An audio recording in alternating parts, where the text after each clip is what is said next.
Hey everyone, welcome in to the Magic the Gathering unofficial audiobooks podcast. I'm your humble narrator, Phil Dawson, back again, and this is our last chapter of Wrath and Storm. And I wanted to get it to you yesterday, but I totally messed up by not saving a whole recording session and had to redo everything. Yahoo! But hey, we're here and we're done, and I hope you enjoy it. Anyway, big shout out to my patrons. Again, I can't do this without you. I thank you so much for sticking with me through this hectic schedule that we're going through, and it's going to continue to be hectic for a little bit here, and hopefully we find ours. We're gonna find the groove, but right now we're just in a little hectic space. But heck, look where we are. We're finishing up another book. So big shout out to my patrons. The support again, I can't do it without you. We have lots to do still, so if you want to become a patron, you can. We have our loyalty rewards club that goes on with inside of that. So if you'd like to join up, do it. The link is in the show notes. Also, we've been running some polls on what we do next, and I'm still processing it.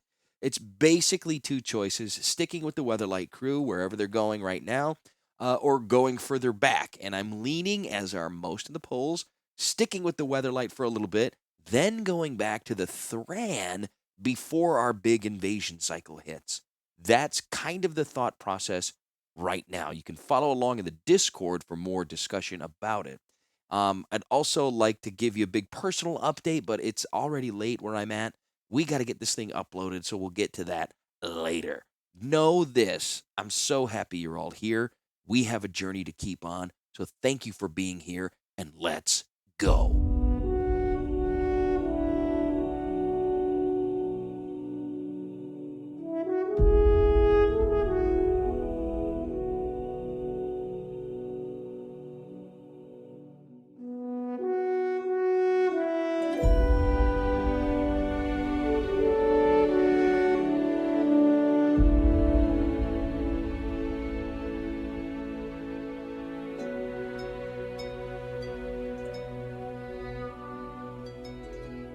Mirri's Tale.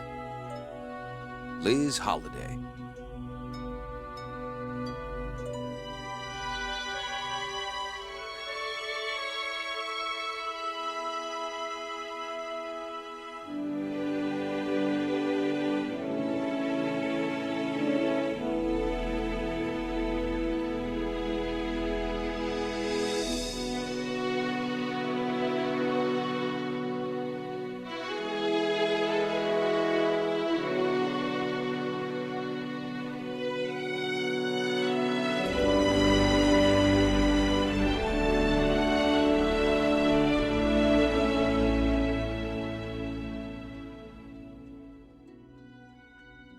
The darkness was moving.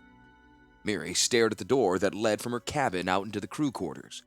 Despite her pain-dulled senses, she was intensely aware of the pitching and yawing of Weatherlight beneath her, of the rasp of her breath in her throat, of the muted sounds of shouts above. It wasn't right. Her friends needed her. They needed her sword at their side. Was it her imagination, or could she hear the sounds of battle? She had tried to tell them she was well enough to fight, but they hadn't listened. Rest, Sisay had said. Get well, Gerrard had said. We will need you well for what is to come. And so they had put her here, in the darkness, like an elder waiting to die. And now this. The shadows, moving, her hands curled reflexively, body tensed, sending little shockwaves of pain through from her wound. Probably one of the others come to see how she was. Sisay, perhaps, or Gerrard. She brightened at the thought, but she couldn't relax. Something smelled wrong. The scent was tantalizingly familiar, yet she couldn't place it. Enemy, she thought. That was stupid. The pain wouldn't let her think properly. Animals smelled. People smelled. You could say someone smelled like an enemy you already knew, but animosity and evil had no stink of their own. And yet whoever was watching her smelled like an enemy. If she were wrong, best to find out now, and have one less thing to disturb her rest. If she were right, well, enemies were to be dispatched or neutralized, and injured or not, she would do so. Show yourself, she called. The darkness moved. A shadow detached itself from the deeper darkness behind it. It's just me, Krovax, said a voice. It sounded like him. Weary, perhaps, but certainly him. Yet there was that smell. I was worried about you, the way Selenia cut you. They're fighting up top, Mirri said. You should be with them. It was intolerable. She should be with them, standing with Gerrard, standing at Gerrard's back, the only place where her life made sense. Krovax shook his head. There's no fighting, Mirri. You're imagining things. There's a law. I can hear them, Mirri said. Krovax moved forward. He was swathed from head to foot in a silken robe of midnight blue, completely hiding his usual foppish clothes. Mirri struggled to sit up. Don't, he said. Really, there's nothing wrong. Nothing you can do to help. He was by her bed now, looking down at her. For a moment, his eyes looked golden in the candlelight, like a wolf's in the darkness. She stared at him. The stench, the enemy stench, came off him like sweat. Coppery. It was like blood. Stand back from me, she said. She felt the claws in the tips of her fingers extend, felt every muscle tense and her fur bristle. Mirri, what's the matter? His voice was thick, his words slurred. His eyes, she couldn't stop herself from staring into his eyes. Golden eyes. And suddenly, she saw Gerrard, his bright sword flashing as he stood on the foredeck of Weatherlight. Though whether it was a dream or memory or vision, she could not have said. His face and arms were laced with blood, his or his enemies', Mirri could not tell. 3 of Volrath's servants circled him, warily keeping out of range of his blade, circled like wolves, but he would tire and they would close on him. They'd bring him down like the dogs they were. They would be no help from the others. They had their own battles to fight, and besides, they did not care for him as she did. They were not so loyal. He needs me, she murmured and began to rise. Krovax's hand clamped over her wrist. He does not. There's no battle. It's his wish that you rest. Mirri stared at Krovax. Something wrong with that statement, she thought. Gerrard was, it was too complicated.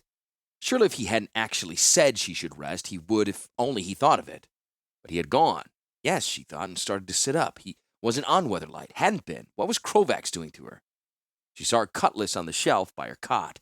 She started to reach for it, but Krovax was somehow in the way. She stared at him for a moment. At those eyes, dark as night, she could not break away. His hand caressed her arm. She sank back against the bed. It was easier. She felt a warm lassitude creep through her. You should rest, she said. It was what he wanted, what Gerrard wanted. Yes, Krovax whispered. Good, Mirri. Gerrard knows you'd go to him if you could. He stroked her face with the back of his hand. It opened old scratches. They stung, but it was nothing. She was doing what Gerrard wanted. She saw him again then, saw him thrust and parry and feint and slice. She saw his enemies watching him. It had been another time when she'd watched him so. The yellow moon had stood full against the indigo sky, and he had fought for her. For himself, too, but for her. He had won. He had saved her, but he had killed her, too. Killed the heart as it beat within her. Foolish child she had been. And he so beautiful with his dark eyes and darker hair and smooth human skin. They had been students together, learning magic from the Morrow sorcerer Multani. She had never spoken of her feelings for him. How could she, outcast that she was? What did she have to offer him? Then Multani had asked them to take a message into the deep country for him. Cat people. He had not told him that this message was for a tribe of the cat people, only that he thought Mirri would be best suited to the task. Child that she was, she had leapt at it, to be of use to someone, to repay her debts, to have a place in the world that she earned. And when Gerrard had offered to go with her, to stand at her back, her joy had redoubled. Alone with him, she had thought she would surely find the courage to speak of her feelings. But she had not. They came to the last of the border markings of Chitterin, and her shock had been intense. How their scent filled her senses, a scent she had not smelled since she was a kid, before she'd been abandoned by her tribe. Be easy, Mirri, Gerrard said. Don't let them see you afraid. I'm not afraid, she snarled. Course not. He patted her arm. Angry then. Upset. Diplomacy's like magic, as Multani would say. Magic is best approached with a cool heart. Fast thinking. She nodded. The Chitrin, she could not remember ever having heard of them, though that meant little. Her memories of her time with her tribe were scattered and sparse, a montage of playing in the dirt at catch, claw, and sneak shot, of drowsing by campfires while the elders discussed policy and hunting tactics, and the shamans drummed to bring the prey beasts closer. Soon her memories were irrelevant. The Chitrin came, appearing as silently as smoke from between the trees. Warriors at their back, magnificent, dyed and painted hunting leathers, their arms and torsos sacrificed with kill tattoos and crisscrossed with weapons and belt. At the front, 3 elders. "You violate our lands," said the middle one, in traitor tongue. "Speak," said the one on the right, who was dressed in robes and furs rather than fighting leathers. "or be gone," said the one on the left, when Mirri did not answer and Gerrard would not, as it was her place. "We come in peace," Mirri said, and cursed herself. They would think they were dealing with pulling weaklings. "to negotiate terms on behalf of our master, the sorcerer, Maltani, who would trade with you." "I'm the shaman of his tribe," said the robed elder on the right. "We know nothing of outland sorcery. We wish to know nothing." "You are a person, girl," said the middle elder, using the cattling word for person, which excluded humans and others from consideration. Mirri felt her ears go back and fought to stop it. Must not know they discomforted her. "Are you a slave to call another master?" "I learn at his sufferance," Mirri said. "It is human custom to call their teacher's master, but he does not own me." The elders consulted. "It is well," the middle elder said, but her ear twitched, and Mirri knew she had not quite won the argument.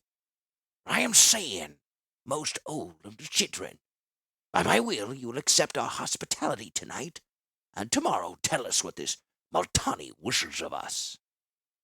That night, the chitrin drummed while the great triple pipes, as long as a man, howled discords. The warriors danced, the fires burned hot, sending wreaths of flesh-scented smoke into the cool night air. She had sat with Gerrard on her left. To her right, there was the most old Saiyan, who had said nothing more to her, but from time to time burdened her with a glance or a long, hard stare, and more often, she looked at Gerrard. The shaman, who still had not named himself, was here and there. I was watching them. Most old Saiyan plans, Mirri thought. She sees advantage and she wants it, or she sees the possibility of disadvantage and wonders how it may be avoided. That was well enough. What else should a leader do for her people? Whether the most old was to be trusted, that was another question. And what her other elders wanted, that was another matter entirely. All her life, Mirri had tried to live up to the code of the cat people, the code she remembered only vaguely, how they had spoken of it, the warriors of her clan that she remembered. Proud they were, and vicious. When they gave their word, they never forsworn. So she said, and Maltani agreed with her in that grave way of his, but was it so, really so, or just the half-memories of an abandoned child, desperate for some great heritage to cling to, and the agreement of a wise old sorcerer, equally desperate to give her something to be proud of? Their lives might depend on it. She did not know. The most old stood up, still lithe despite the graying fur showing between the straps of her leather armor and the strips of the coarse linen that covered it. She moved to the center, to the dance, and the warriors made room for her. Round they went, and up and down, and round and down and up, while all the time the drumming beat the night and the drone of the triple pipes moaned an eerie counterpoint. Mirri found that her fingers were tapping out a rhythm of their own. Some of the tribe's folks, who were not dancing, were beating their hands against the packed earth. She wondered if it would be all right to do the same. She leaned across to ask Gerrard his opinion. But before he turned to her, the warrior seated on the far side of the most old stood up. Kalek, he was called. He had introduced himself in halting traitor before the feast had begun, but Saiyan had seen him and gestured sharply, and he had left them. He took a pace, 2 paces, and he was directly in front of her. Rimlit by the dancing light of the flames, his fur gleaming as if it had been oiled. He began to dance, the strong legs stamping out their own rhythm between and around the complex pounding of the drums, and she understood that he danced for her. He was watching her. The vertical slits of his pupils were almost round in the darkness, and his eyes glittered like topaz. Dance with me, they seemed to say. Dance with me, by the fire, under the stars. Dance with me till morning comes. But she did not want him, did not want his fur, gleam though it might, and the strong, exciting cat smell of him. She wanted a smile that put the world to rights, and which revealed blunt white teeth, not sharp cat fangs, and pale skin, tanned to gilt by the sun, round brown eyes. So she stared up at him, but did not move. He wove a deep bow into the tapestry of his dance. "Dance with me," he said in catling. "I do not want to," she answered. Gerrard leaned toward her. "Think he wants to dance with him," he said. Jealousy? Hope rose up in her. "I don't want to," she repeated, but she thought, I want to dance with you instead. "You should. They might be offended," Gerrard said. The words hit her like a blow. "Do not want to," she said again. She stood up, unsure what she should do.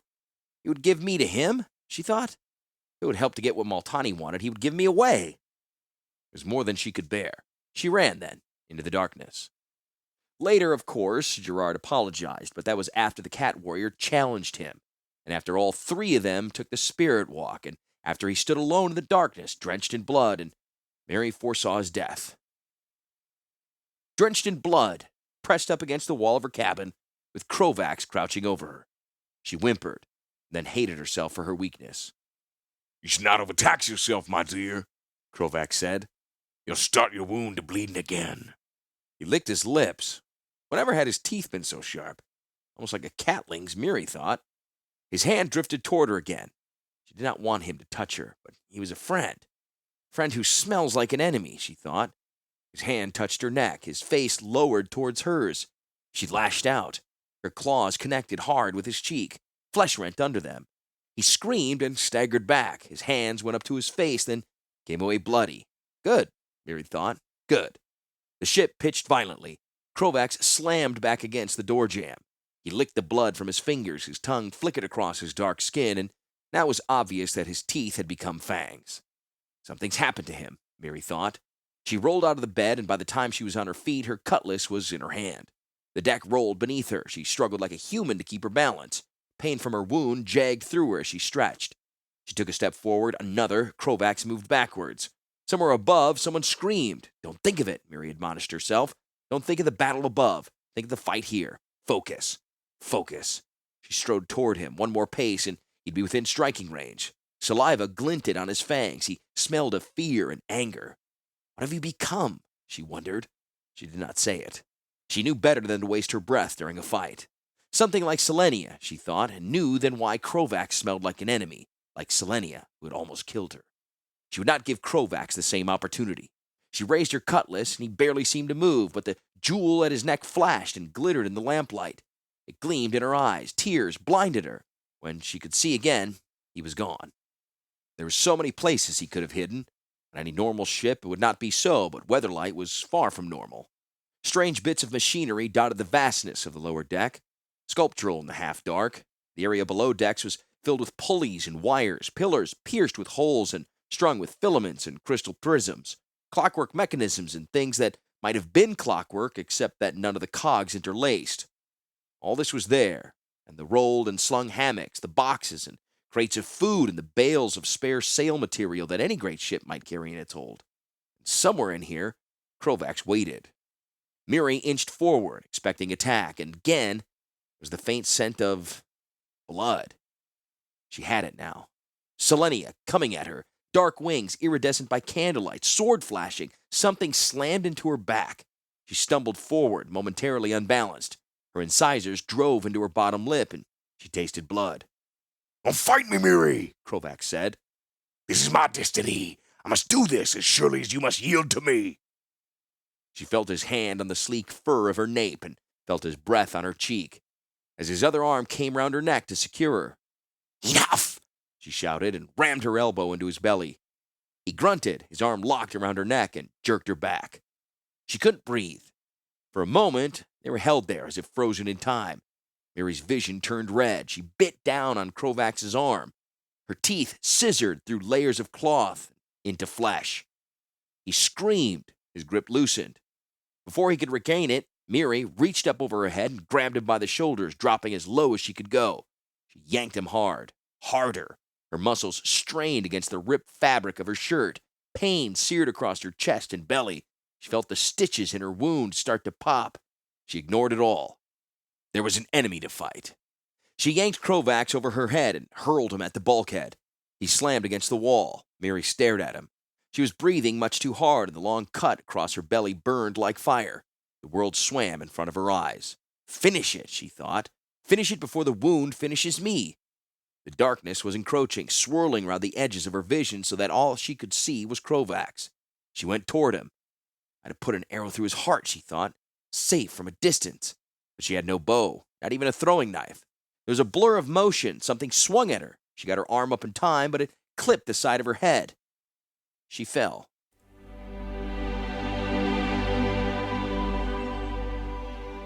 Darkness took her. She was running through the forest again, fury powering her legs. There was a noise behind her. She turned and saw Gerrard crashing through the undergrowth. Quickly, she stepped behind a tree.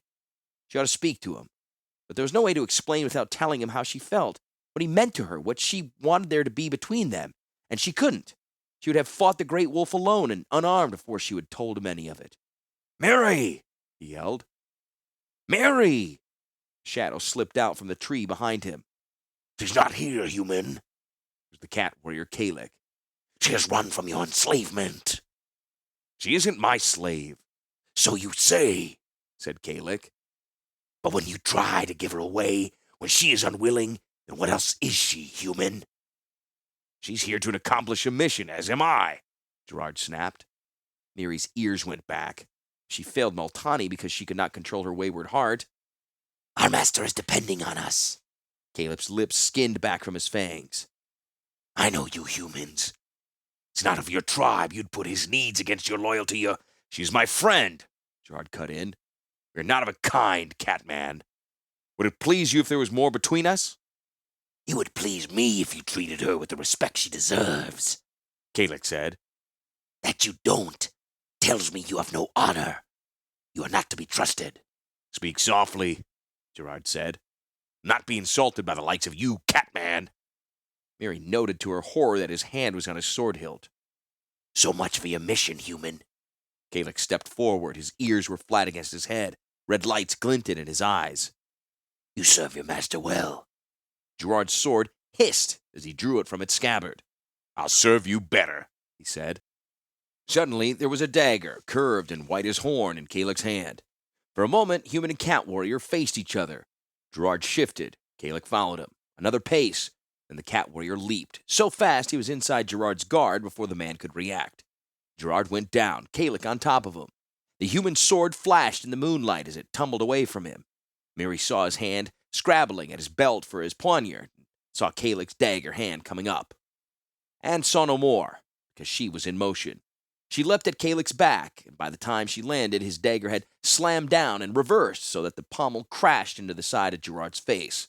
A gash along his cheekbone wept blood. The salt smell of it enraged Mirri. She grabbed Kalik's scruff and hauled his head back. This is not your fight. Her heart slammed in her chest. Kalik said something fast and hissing in Catling. Mirri did not understand, and she tightened her grip. Should be your fight, Kalik said in traitor after a moment. The human dishonors you. I'll make my own decisions, Mirri interrupted. She shoved Kalik away from Gerrard. You talk of respect. We do not respect that. Under her light armor, her fur was rippling with the adrenaline surge of anger. Gerrard scrambled to his feet. We are friends, he said. He glanced at Mirri. Friends, she thought, and strove to keep her face impassive. If it was all she could have, it would have to be the best she could have, she decided. No more dreams, no more wild thoughts of what they might have together. Friends. But Gerrard was still talking. We study together, work for the same aims as the members of your tribe. You mean she makes compromises, Kalik said. Look at her. How blind are you that you can't see what she wants? How dare you, Mirri thought of him. How dare you think you know my mind? She took a step forward so that she was between the others. Her hand rested on the hilt of her saber. Enough, she said. Kalik seemed not to have heard her. It pleases you to let her near you. How pleasant to have a beautiful woman purring round your feet. And it pleases your master, for he can learn as much from her as she can from him. But in truth, I said enough, Mirri roared. She drew her sword. The blade glinted coldly in the moonlight. She turned to Gerrard. You understand that I do for Multani as much as I deem wise and fair, and no more. She swung round to face Kalik. And you understand that my tribe abandoned me when I was but a kitling. If my loyalties are other than, but perhaps your loyalties are wrong, Kalik said. Blood goes to blood, stranger. What's bred in the bone can't be denied. If you try to deny it, you lose yourself. Kalik's words sent a shiver through Mirri. For a moment, she felt dislocated from herself and from the scene around her. Then anger raged through her. You speak riddles and nonsense, she said. I live my life. I'm happy with my life. Are you? Kalik's voice was soft, almost soothing. Yes. Only your words say that. Your eyes don't. The way you hold yourself doesn't. You've had your answer, Catman, Gerrard cut in. Go back to your fire and your dance for the most old notices you're missing. Oh, I will, Kalek said. The only question is whether she comes back with me, or whether she chooses to live her life alone. I am not alone. Mirri's anger was fast being replaced by impatience. I have my teacher and my friends. Is that enough, though? Will you live a loveless, joyless life among the humans? Do you think he'd ever accept one as different of you into his... That's sufficient! Gerrard stepped up close to face off with Kalek. The scent of his sweat mingled with the resiny smell of pine. Mirri wanted him so much she almost ached. What does she have to do to convince you? He didn't expect an answer.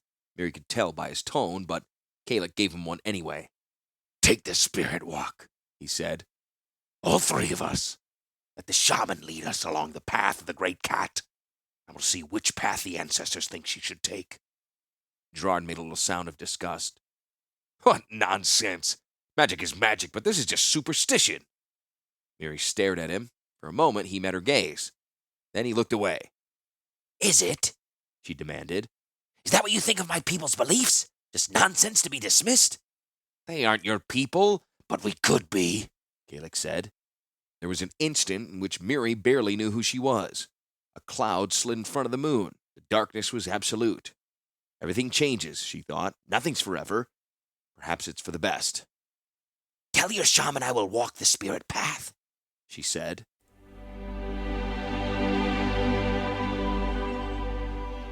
The rough wood of Weatherlight's lower deck bit into Mirri's cheek. For a moment, the half-dream held Mirri. Something about the spirit walk, something she must remember. But the ship lurched under her, and up above, people were shouting across the sounds of the lurching ship. Krovax, she muttered.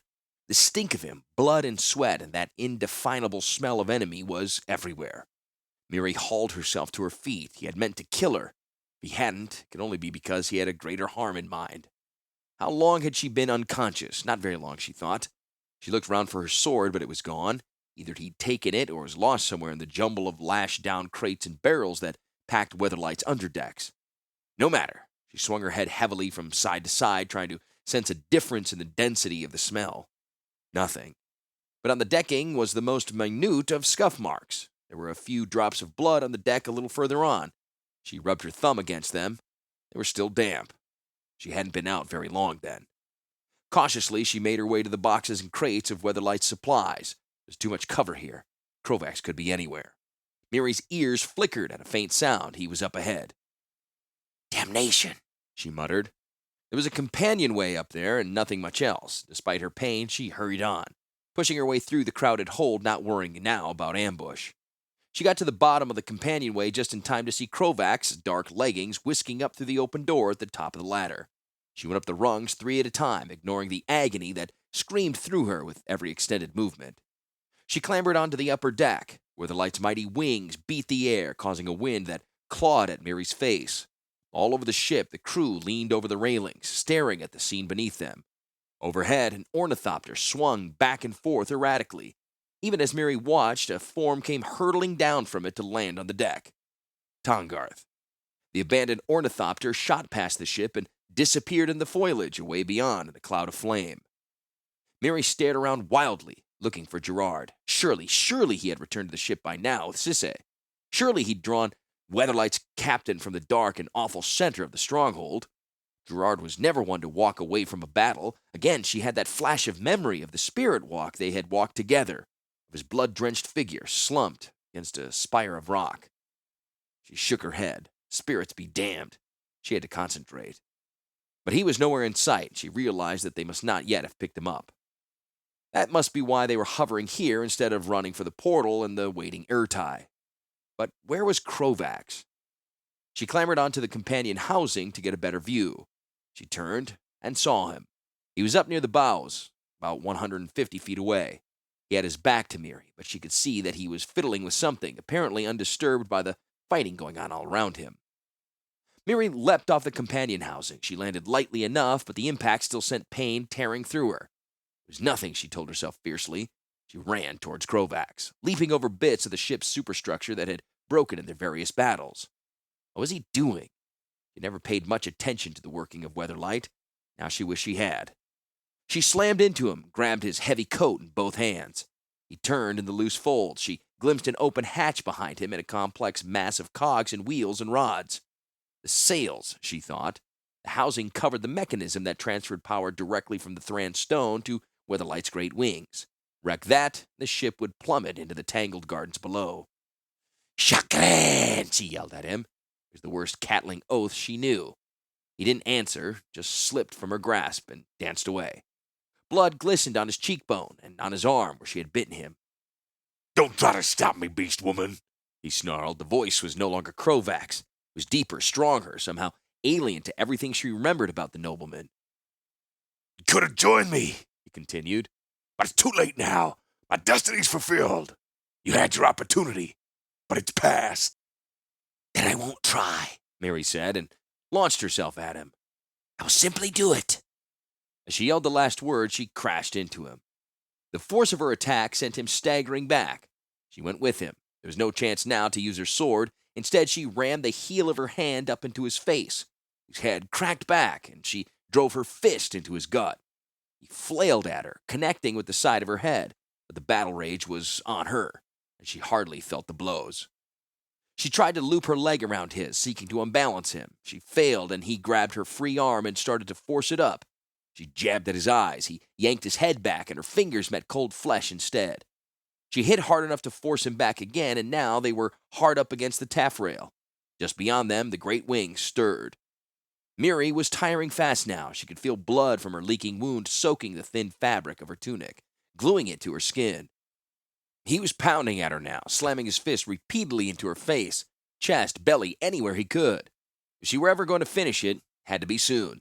She let his next blow move her back, just a little, and she rammed her knee hard up between Krovak's legs. He screamed and folded up. As he went down, she slammed her open hand into his face, catching him under the jaw. For the space of a heartbeat, she fumbled for her dagger before she realized she wasn't wearing it. The mistake cost her dear. Krovak bellowed. He leapt at her, face contorted in rage and agony. Before she could react, he had grabbed her. He lifted her bodily off the deck and swung her around. For a sickening moment, she hung suspended over the side of the ship with nothing between her and the jungle below except a patchwork of the overlapping sails of Weatherlight. His hands loosened. She clamped her hands round his wrists. She fell, then stopped with a jerk, anchored by his weight. But the momentum of her fall was too great. Slowly, so slowly, he tumbled forward.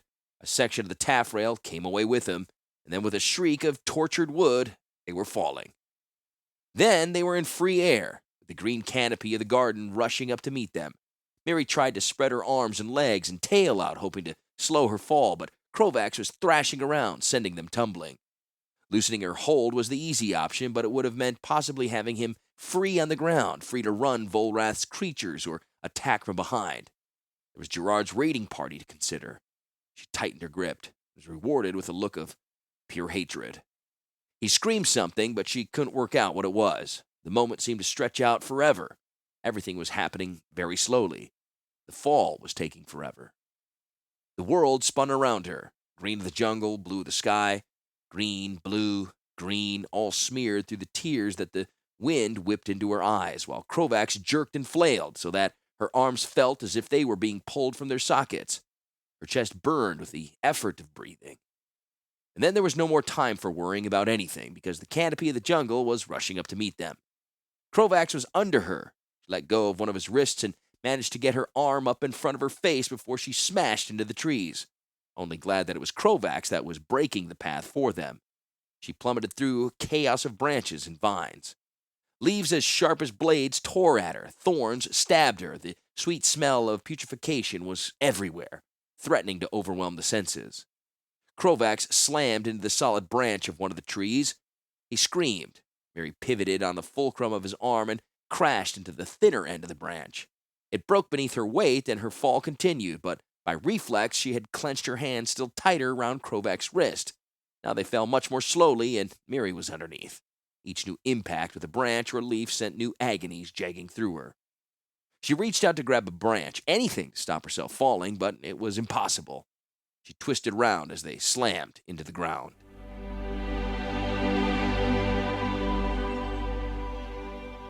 consciousness slipped away from her. She fought to hold the world in place, but it seemed to her that she was no longer in the jungle fighting Krovax. Instead, she was on the Spirit Way with Gerrard and Kalik. The dark path. It was night, and by starlight she saw a path lead up onto the stony side of a hill. Somewhere in the distance, the Chitrin were drumming. The potion the shaman had given her to drink was bitter on her tongue. She was dressed in the frightening leathers of the Chitrin, and in her hand was one of their razor-edged horn knives. Now? She said, bewildered. No, Kalik said from behind her. You find your spirit beast and defeat it, and in the defeat know the path your fate lies upon. And you? We are your choices. Where else should we be but at your right hand and your left? Mirri glanced behind her. Sure enough, Kalik and Gerrard were behind her.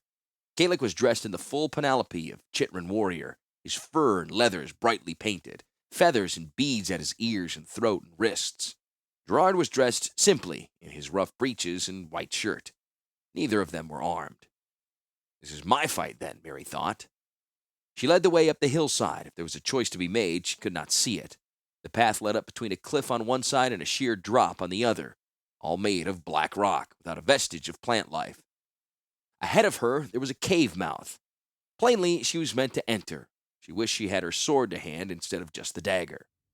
Warily, she approached. Behind her, she could hear Gerrard's soft footfalls and Kalik's softer yet. She paused at the cave mouth. After a moment, her eyes adjusted to the deeper darkness within. Shadows were layered upon shadow. One of them moved. Instantly, Mirri dropped into a fighting crouch, knife held low and ready. The shadow uncurled and became a vast black cat. Its tail swept the floor, twin coals burned in the pits of its eyes, its mouth stretched open, revealing yellow fangs as long as daggers. The stench of rotting meat rolled over Mirri. Am I to fight you? Mirri asked. It was a stupid question, yet nothing was clear to her.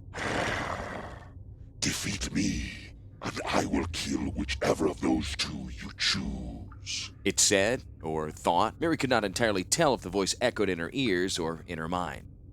Suppose I do not wish you to kill either. Then you will not defeat me. I am your destiny. Make a choice, or let the Spirit Way take you where it will. But I will feed on the choices you leave aside. Choices, yes. But those are people. They are on the Spirit Way. The cat said. They are mine. And it sprang at her.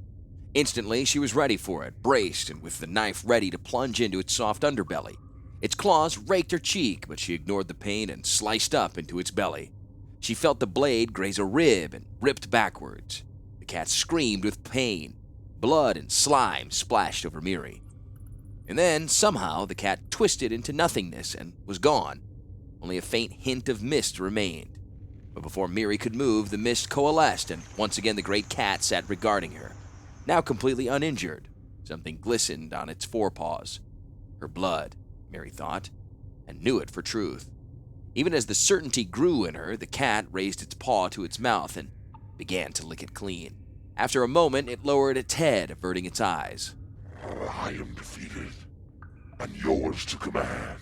This is too easy, Mirri said. For you, perhaps. What would you have me do? Let me go. And them. You must choose. I will not. I am the Spirit Way. The cat said. I will choose for you. Again, it launched itself at her, but this time it leaped over her head and landed between her and the two men. It crouched there, tail swishing, head weaving back and forth, as if it were getting their scent. Choosing. Faintly, in the distance, there was the sound of the Chitrin drumming. This is the Spirit Way, Mirri thought. Nothing here is real. Our bodies sit entrenched by the fire. We cannot be hurt, not here, yet the claws of the great cat had felt real enough when they raked her. Nothing here is real, she insisted to herself. Probably. The cat stretched itself out and began to smell Kalik, from feet to head and back again, letting its face come right up to his. He held perfectly still. So did Gerrard when his turn came, though Mirri could tell by the way he held himself that he found it hard. She would have much honor. the way of your tribe. If she stayed with you, Chthrini, the cat said at last. and when her fighting days were done, she would give you many fine cubs. Your line would be strong, these many years. And yet, she would yearn always for the soft-skinned one, and for knowledge of the world and adventure of a kind you could never give her. I would give her all that is fitting for one of the children to have, Kalik protested. She would be happy. After a fashion, The cat agreed and turned its attention to Gerrard. if she goes with you, she will be your strong right arm, ever at your back. She will give you more than you can ever, waking, know. All her loyalty, all her heart. Yet she will be incomplete, Shouted Kalik. Be silent, catling. The cat roared. You have forgone your right to speak. Mirri looked away. Yet I tell you, The cat went on, in a milder tone, now addressing Mirri directly. you alone will remember what transpires here, of those who live. Mirri nodded. The great cat turned back to Gerrard. All her heart, It repeated. yet in giving all that she has, she will lose who she is. How can it be otherwise when you will deny her heritage? She could learn the way of her people, Gerrard said. She's my friend, my closest ally. How can I give that up? Your friend, yes, The cat said. but you have her heart. Do you hold it gently? Do you want her? Now Gerrard looked away. I love her as I would love a sister, he said at last. How can it be otherwise? We are too different. Mirri felt her heart die within her. It was as she had feared. The world turned to ash and salt water around her. The great cat turned to her. It stared at her for a moment. She did not speak, but perhaps something in her stance gave her thoughts away. The cat turned back and, in a single fluid motion, sprang at Gerrard. Unarmed and ill-prepared, he went down before it. He screamed as it slashed at him with its front paws. It scrabbled at his belly with its strong back claws, seeking to rake and gut him open. The mouth opened, saliva glistened on the yellow teeth. It roared fury to the world. All this in the space of a heartbeat. The next, Mirri threw herself against the beast. It was too heavy to knock off balance. She pushed back and raised the horn knife in both hands. Be a difficult blow, for the cat's soft parts were protected by its thick coat and rib cage. She struck once, but it twisted lithely away, and the knife did no more than scratch it. It ignored her and swung back to Gerrard.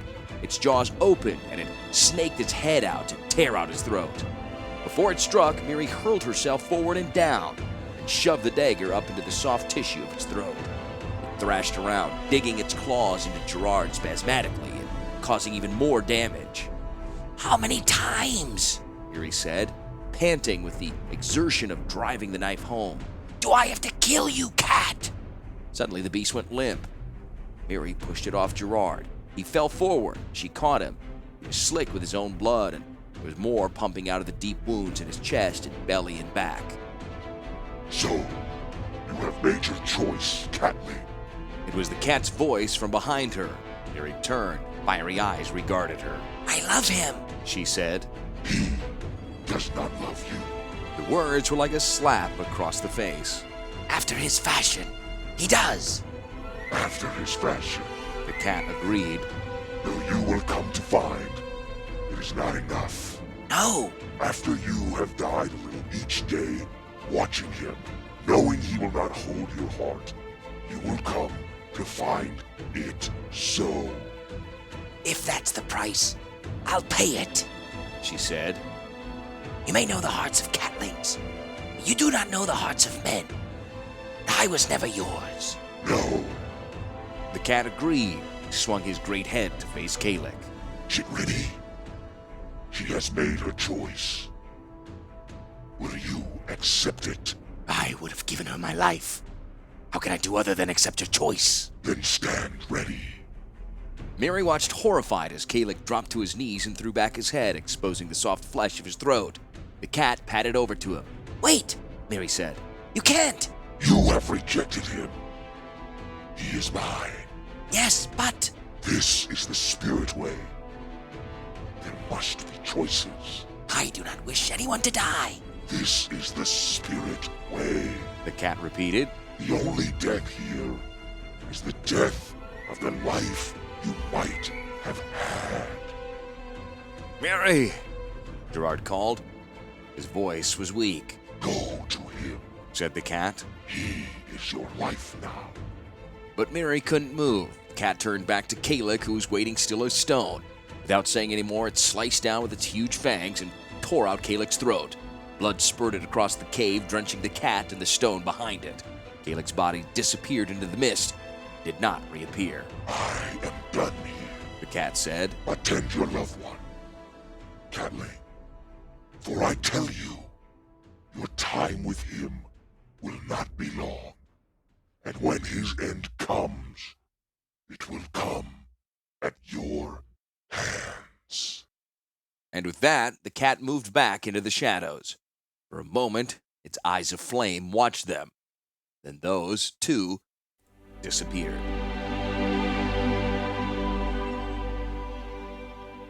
A great weight was pressing down on Mirri. She opened her eyes. Krovak's face was inches from her own. His thumb moved across the side of her face. She tried to shove him off, but he had pinioned her hands behind her back. He had his knee across her thighs. Sweet Mirri, he whispered. Foolish Mirri, you shouldn't have resisted me. His hand continued to caress her along her face, her jaw, her neck. She thrashed around, trying to get free, but the hand under her and the knee across her were too strong. What we could have had together, such burning power you've never tasted, he said. He brought his head down toward her. Immediately, she arched upward and sank her fangs into the side of his throat. His blood tasted bad, putrid. She wanted to spit it out, but instead she hung on, wishing only that she had managed to strike true into a large artery. He moaned and for a moment went limp against her. Then he jerked back, at the same time slamming the heel of his free hand against Mirri's face. There was a terrible rending sound, and she was free. Some of his flesh was stuck in Mirri's teeth. She started to spit it out, but he covered her mouth with his hand, driving his thumb up into the base of her jaw to keep it shut. You join me, he gasped. You stand by my side. Together we can rule this world. He bent his head to her neck and drove his fangs deep into it. She gasped and lashed her body around, trying to get free. It was no good. Besides, the blood was burning round her body, bringing with it a glorious warmth and exhilaration. How had she resisted this? Why? Krovak removed his hand. You see? Yes, she said, staring into his liquid eyes. Yes. She drew his head down to hers and began to suck at the wound she had made in his neck. No longer did it taste bad. Rather, the sweetest nectar she had ever drunk. Mirri! The voice came at her out of the fire that her world had become. She ignored it. Nothing mattered. Nothing but slaking her thirst. Mirri! She knew that voice. It burned into her, burned brighter than the searing delight that coursed around her body. She looked up. Gerrard was fighting in the garden beyond her. She could see him. She would have known him anywhere. He was fighting, battling the misshapen one who had attacked the Weatherlight when first they entered Rath. Grevin. That was his name, Grevin Ilvek. Even as she watched, he slashed at Gerrard and opened a wound in his shoulder. Rage poured through Mirri. Her Gerrard. His blood was hers. She had rescued him from the spirit way for this? No! See? Krovak murmured. He rolled away from her and pointed up at the fight in the upper branches. See? He spurns you, gives you his blood to another. He's not the chosen one. Yes, she said. Gerrard should be hers. That was right. That was what she had been promised on the spirit way. She remembered the breath of the great cat on her, rancid with rotten meat and warm. Your time with him will not be long, and when his end comes, it will come at your hands. She stared at her hands. The fur was matted with Krovak's blood and her own, and there were shreds of flesh under her claws. Her claws tearing into Gerrard's flesh, she thought. It's hard to think, with the warmth still pulsing through her, burning out logic, searing her senses with its white-hot power. How it had hurt. Krovax had hurt her. He would have killed her. He would make her hurt Gerrard. No! She screamed and rolled away from him. Krovax was smiling now. You hurt me now, and I've shown you the way to power? You can have anything you desire, Mirri. You can have Gerrard. It was hard to think. Gerrard's face, Gerrard's eyes, Gerrard laced in blood, slumping in her arms on the spirit way. His end, when it comes, will come at your hands. If thinking was too hard, then she must not think. She launched herself at Krovax in a fury of slashing and biting and punching. It was sweet, his blood on her tongue, but not as sweet as Gerrard's would be. No reason she couldn't have both. The trick was not to do what Krovax told her, but to do those things that pleased her anyway. Mirri! It was Gerrard's voice calling her again. He'd seen she and Krovax battling. Now Weatherlight was dropping ropes to haul up those who emerged from the stronghold with Gerrard. Sisay, Stark, and a red-haired woman who Mirri did not recognize. All that stood between Gerrard and his ship was Grevenilvek. And all that stood between Mirri and Gerrard was Krovax. And he was nothing at all. But from the edge of the gardens, a shadow emerged, black against the deep purple of the sky. Predator was coming. Mirri saw that it was almost upon Weatherlight. In a moment, it would be alongside the smaller ship. And this time, Mirri knew in her heart there'd be no escape. Mirri saw Gerrard beat down Greven's sword and kick Volrath's commander away. The twisted features of Predator's captain were contorted with rage. Mirri saw his lips moving as he shouted commands to his ship that was still too far away to hear them. Krovax slashed at her with a bit of broken branch he'd gotten from somewhere. Suddenly, Mirri understood. He was trying to delay Gerrard. If Krovax couldn't kill him, at least he could slow Weatherlight down long enough for Predator to catch her. If Gerrard remained, Mirri could have him. How sweet it would be to finally possess him. And then there would be the others on Weatherlight. Perhaps even on Predator as well.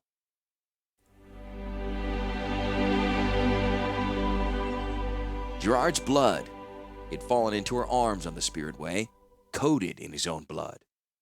But when they had come next to the fires of the Chitran warriors, there had been no blood on him, nor on Kalek, who was also unharmed. Shakenly, she had told the shaman her decision. He had nodded slowly and taken off the mask of the great cat he had worn throughout the ceremony.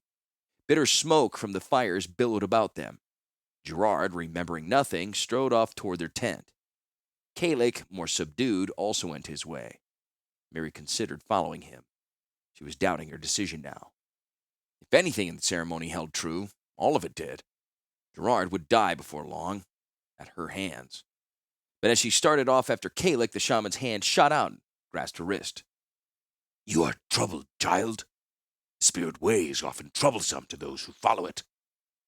I am, Father, she said. She could not look him in the eyes. The amber glints in them burned too brightly, reminded her too vividly of the embers of the great cat's eyes. If I follow my heart, I will never have my love, and he will die before his time at my hands. So said the great cat. The great cat knows the hearts of his chitrin, the shaman said. But he does not know the hearts of men.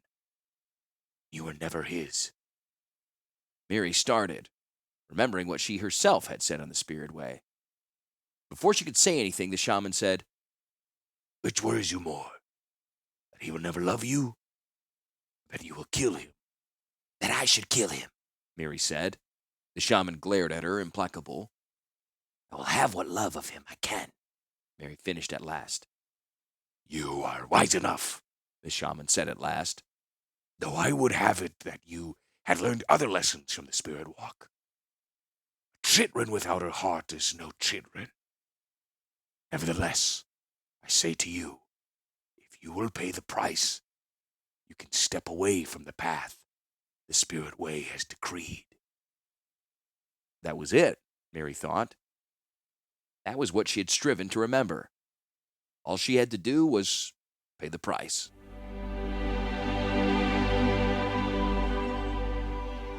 Gerrard was beyond her, between her and the rope leading to Weatherlight, hesitating. Another heartbeat, and he would come for her. Weatherlight would be lost. The legacy would be gone forever. She stepped forward toward Krovac, her paws down, her neck bared. He came to her. "Mirri!" Gerrard called from somewhere far off. Burning gold pumped through Mirri's veins. She struggled to keep her eyes open. Damn, she thought. As through a red mist, she saw Gerrard's face. He stared at her for an eternal moment and somehow read the message in her eyes. He turned and leapt for Weatherlight's ladder. Go, she thought. Go with my love.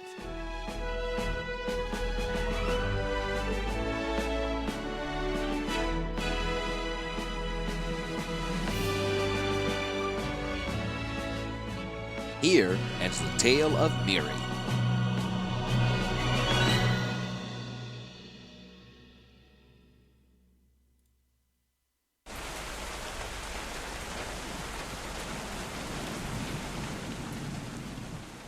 Dawn.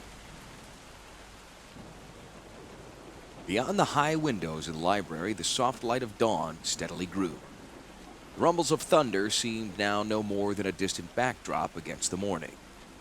Amid the piles of manuscript and tremulously leaning books, Ilcaster sat silent, tears streaming down his face. His breath came in short, sobbing gasps. Before him, the old man also sat in silence.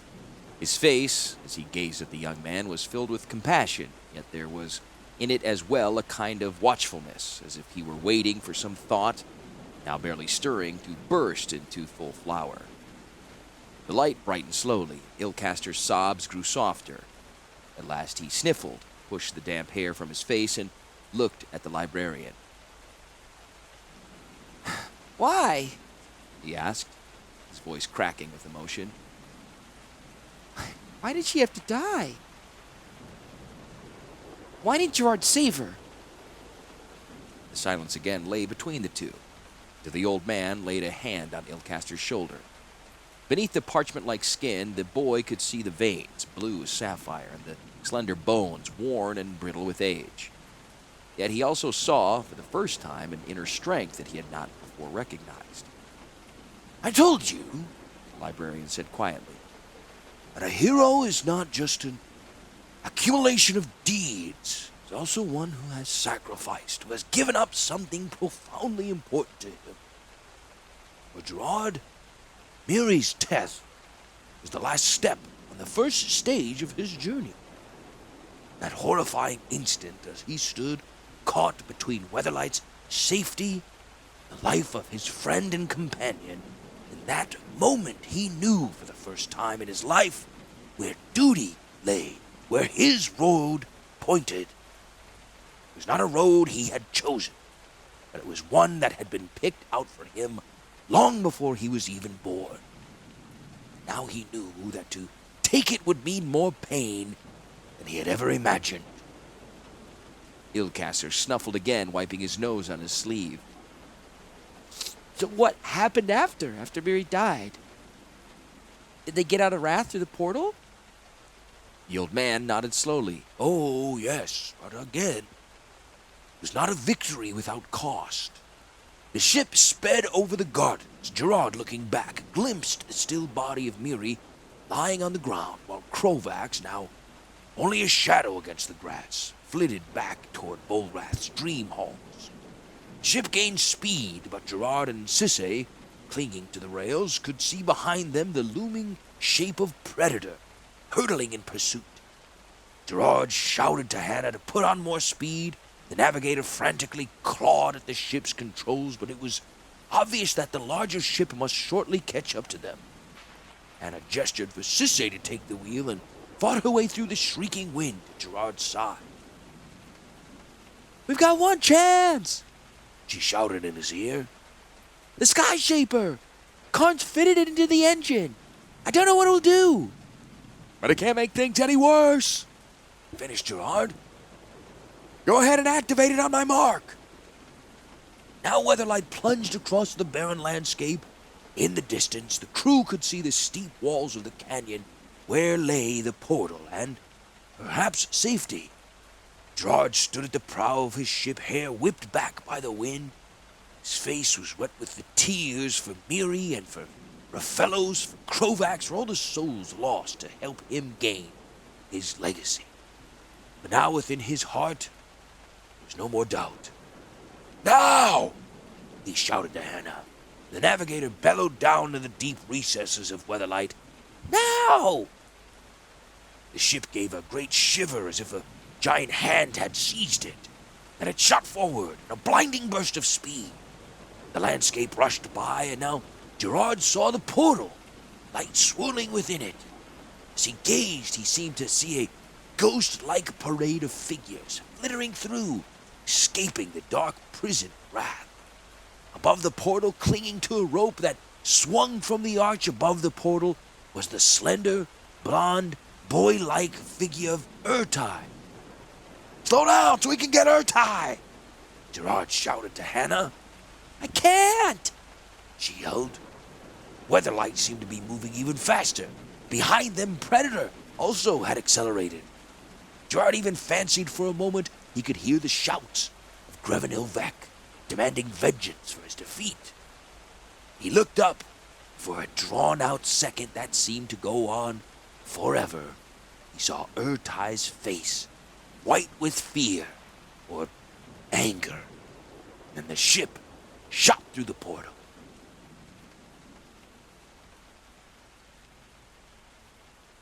That's it? That's the end? What happened to Predator? What happened to Ertai? What about... The old man held up his hand. Quiet, lad, quiet. There's more to the story, of course. But perhaps now you should get some rest. Night is over, and the dawn is breaking. He looked out the window. The clouds were beginning to break up. He nodded slowly as if to himself. Storm is passing, he said quietly, but it is not yet over. There's another yet to come, one mightier than any we've yet seen. But for today it has passed. Rest now, lad. Rest while you can, that you may be more ready for tomorrow. Ilcaster yawned tremendously. Perhaps you're right, Master, He muttered. I do feel awfully sleepy. Maybe just a little nap. Just a little. His voice trailed off as his head sank on a pile of books. He stretched his cramped limbs out, and a whiffling snore came from his throat. The librarian smiled to himself, and, poking in the distant recesses of a dark cupboard, came forth with a moth-eaten blanket which he spread over the sleeping youth. Then he stretched as well, moving his neck about to work out the kinks. The library was brighter now, and soft motes of dust drifted in the early morning sunlight. The old man turned to go when one more paper caught his eye. He lifted it, studied the archaic script, read softly aloud to himself. Weatherlight passed from Rath through the portal to a place unknown. Even as the wizard Ertai let go the rope above the portal, he saw, to his horror, the gateway slam shut. A split second later, Predator slammed into the archway, its decks cracking and splintering with the impact. The arch crumbled and fell. Ertai tumbled downward, landed on something solid with a resounding thump, and gazed up into the angry visage of Greven Ilvek. High on a hillside overlooking the place where the portal used to be, Lina of the Soltari stood. Beside her was a hooded figure, tall and silent. His face was hidden, but a beard bristled in the shadows of his cowl. Lina turned to him. It was good luck the portal closed when it did, She said. Yes, he agreed, turned away. At the very bottom of the manuscript, in fading ink, the librarian read, And so Weatherlight passed from Rath, of its further adventures. The handwriting ended at the bottom of the page. The rest of the manuscript was missing. The librarian stood gazing at it for a moment or two. Behind him, he could hear the gentle breathing of Ilcaster, the pupil, who lay dreaming of heroes and quests, of brave deeds and sorrowful deaths, of tragedies and of triumphs. After all, he said thoughtfully to himself. Matters are memories. He let the last manuscript page of the Rath cycle slip from his fingers and flutter gently to the floor. Then he turned his back on the rest of the library, walked through the doors into the sunlight.